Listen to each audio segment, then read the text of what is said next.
Hey guys, in this video I will show you how you can fix a CS2 fail to reach any official servers. So without further ado, let's get started. First, what I suggest to do here, if you have some VPNs or firewalls, just disable them because usually it's the issue.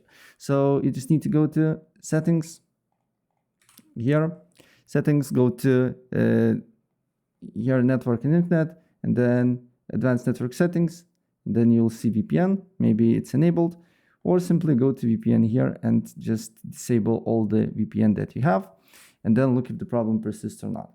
If the problem persists, then first thing what I suggest to do here is to completely close Steam, and then search on Steam, right click on it and run as admin, and then launch CS2 and look if the problem persists or not.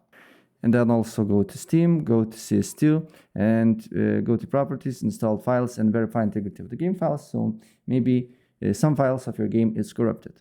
And then look if the problem persists. If the problem persists, what you need to do next is to open up Windows Defender Firewall.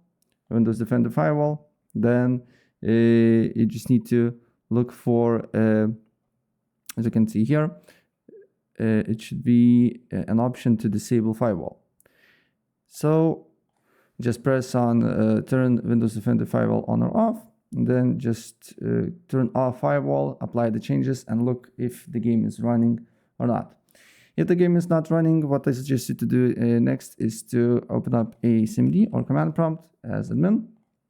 Then you need to put few commands. So the first one is here, ipconfig /flush DNS.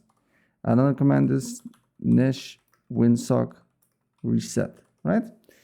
Close this window, then go to settings, then go to network and internet, advanced network settings, and here should be network reset and reset your network.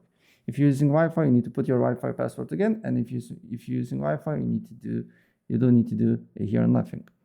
Then press now network and internet, then press on advanced network settings, then find your internet connection, in my case this one, then more adapter options, double click on Internet Protocol version 4, and then use the following DNS server addresses. And on preferred DNS server, you need to write 8.8.8.8, and on alternate DNS server 8.8.4.4, apply the changes, restart your computer, and your problem should be fixed.